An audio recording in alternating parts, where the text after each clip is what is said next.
Hey guys, this is Samuel, and I want to talk about something. I've been thinking a lot about gamer entitlement lately.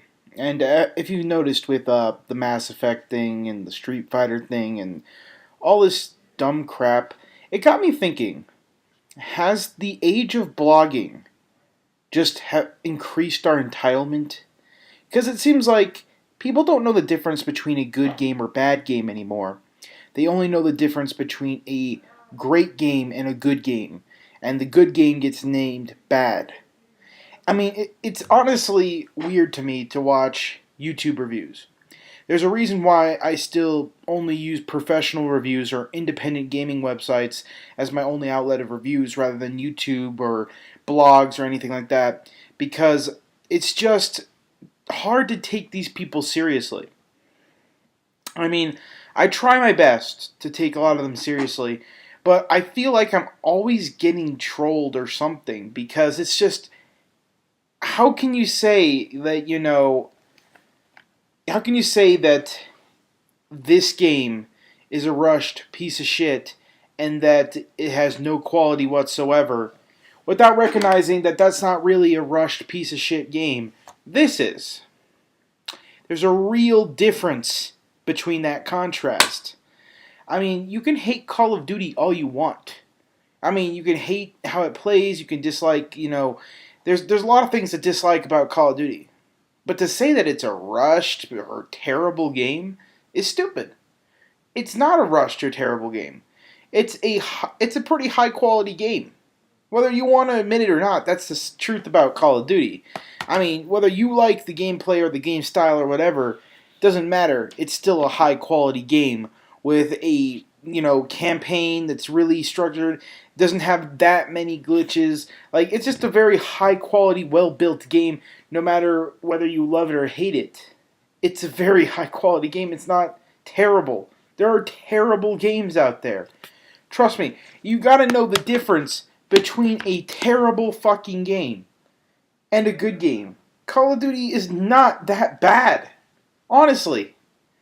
And it just blows my mind to see people say that games like this have terrible story without playing games that actually have terrible story.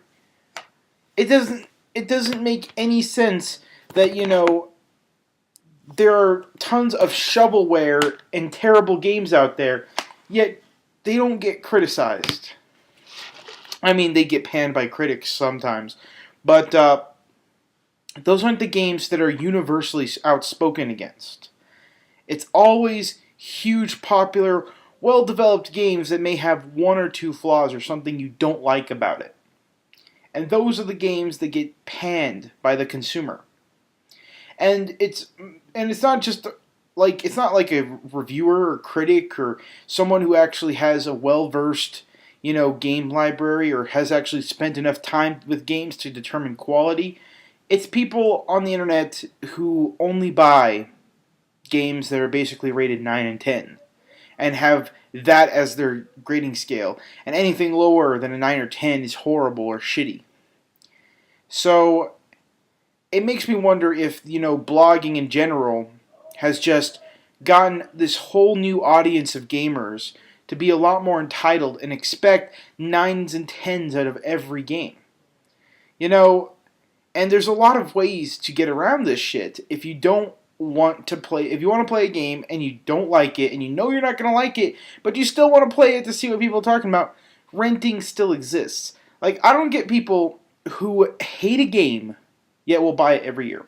I mean, I get why some people do it here on YouTube because they're money-grubbing whores and they only buy these games, the Call of Duty games, so that they can maintain a steady income with their machinima checks or getting, the guaranteed views with having Call of Duty in the name of any video.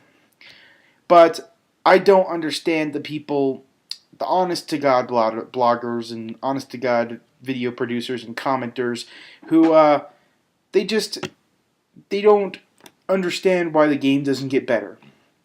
The thing is that a lot of people love the game the way it is, whether you do or not.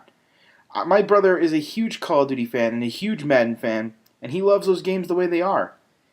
And he wants only a couple of changes. And it's not very sound or viable to vastly change a game and lose a large chunk of your audience. I mean, look at Reach, for instance. All the MLG kiddies and all that stuff left Reach because it was slightly different than Halo 3. And it's just, you got to take into account that some people, especially these competitive people, and especially these games that are super ultra about, competition and multiplayer, they don't want that shit to change. They want modified and fixed, polished versions of it. Which I can say, for the money, Call of Duty doesn't really provide that. You can argue that. But to say that Call of Duty is a shitty game, it's obvious that you're just ignorant to what a shitty game really is. Samuel out.